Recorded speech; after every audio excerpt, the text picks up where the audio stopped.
we cannot really respond the way we ought to respond. Legislation is one thing, media is another thing.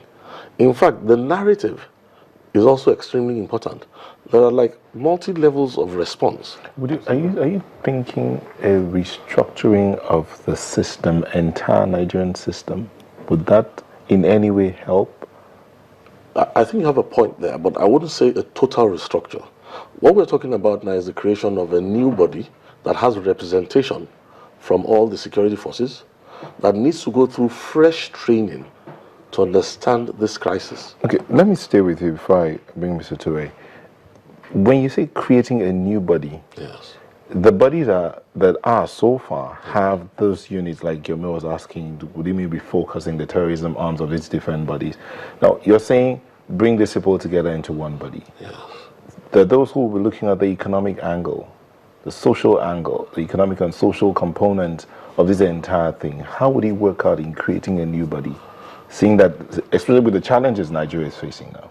Well, I think, frankly speaking, when a person has a problem with malaria fever, he can afford certain luxuries.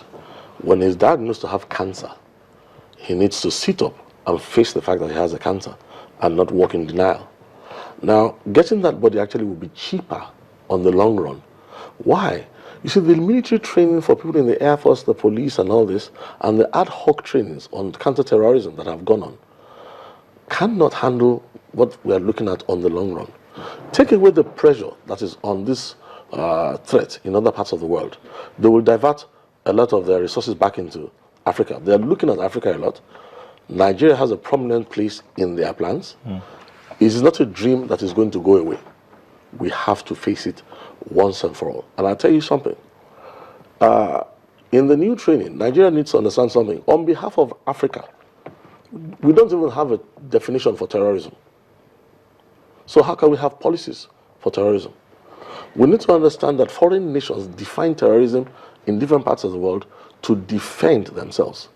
Nigeria has to sit down with its intelligentsia and actually define terrorism on behalf of Africa, and then put our policies based on our own peculiar definition of terrorism. Look, they have attempted to have me attend courses all over the world. I've seen many people sent by military, this and that. A lot of the courses they're offering in different parts of the world, after 2 or 3 sessions, I laugh to scorn. I say, how does this help Nigeria? You have defined terrorism in a way to defend the Western world. You define terrorism in a way that those who attend this will end up thinking how to defend other parts of the world.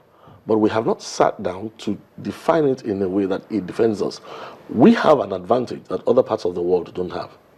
We may have low tech, but if we study this problem very well, you'll find out that for terror to work, frankly speaking, you have to fracture the family structure.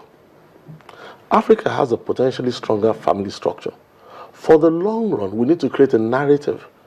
In Africa, it's not easy for people to just move around anyhow.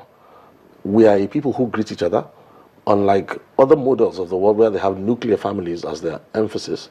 We live in communities. That mentality is still a part of us.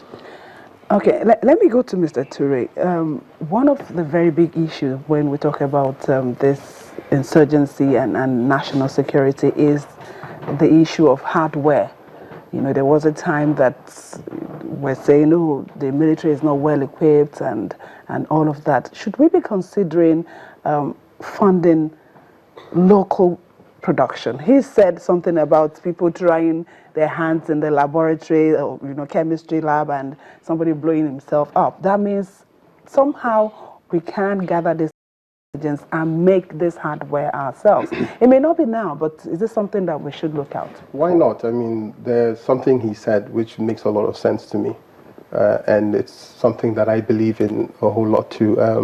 Talking about the fact that we send our people to different parts of the world for different courses, and these courses are structured to their experiences.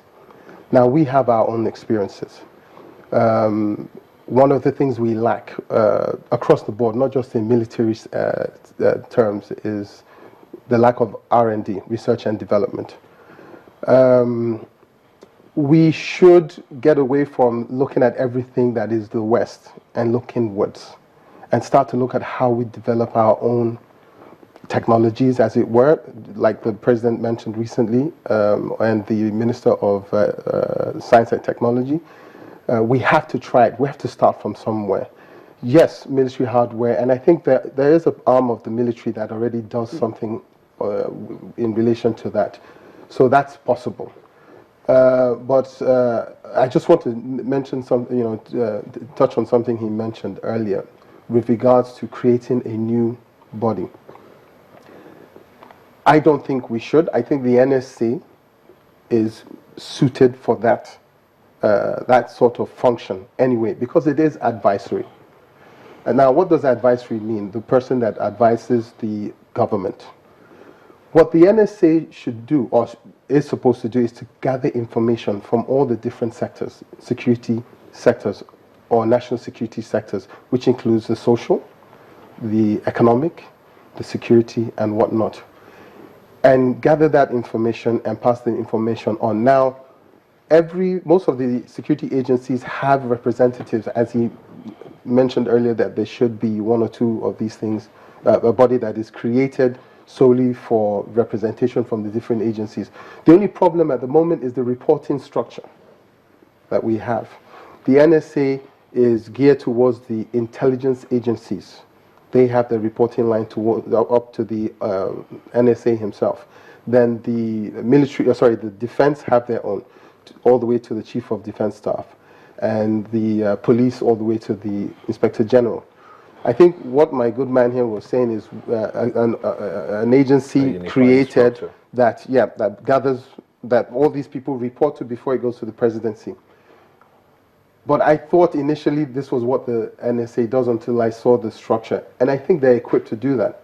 They are. And I think maybe they should look towards that and maybe restructure the reporting lines in that sense, and not make the NSA a procurement arm like it was in the previous government. Okay, let me, I'm just thinking, somebody who is in Maiduguri watching us now and who's lost his brother, his mother, and you heard the Minister of Information saying, yes, the insurgency has been won technically, and he's not connecting to this. Because you said, yes, okay, maybe the structure has been, demobilized in some ways, but we still have soft targets. How easy is it to gather this intelligence on these soft target areas and make sure that they don't even happen in the first place? Well, I'll tell you, for government, it's a tough call, because all terrorists have to do is, if they make 100 attempts, is to succeed once or twice. Now, there was something I was not going to bother to delve into before, but to nail what you're saying and to address that. This is why we need a new body. Maiduguri became what it was, not because we didn't have the structure, old structure in place, but you don't know what this president had to contend with when he took over here. We had moles. You see, this structure works with infiltration.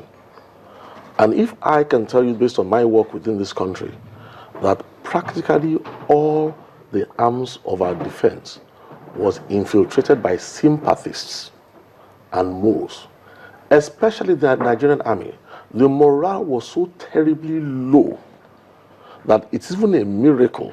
I want to tell you the truth, because we have boys, we pray for people on the fourth, we're in touch with people who are going to the war and all that. Remember the mutiny that was reported as a mutiny. Frankly speaking, those young men, if we had value to life, we would applaud the young soldiers who have died. And why did we have people in the upper echelon of the army and security forces who were actually working for the other side and sending our boys to certain death? Now, the point is this: the media here did not do a thorough job to investigate these things and report it. The average person in Maiduguri needs to realize, or any part of this country, those boys who are dying in the fields are dying so that you and I can continue to have a semblance of life. And that's why I say to you that if we put things in the right perspective, there's a way we adjudge issues. You see, we cannot sit and pretend as if the house is not on fire. The house is on fire. We can't sit and pretend that now that we've been able to drive them out of Nigerian territories, it's over. No, it's not over.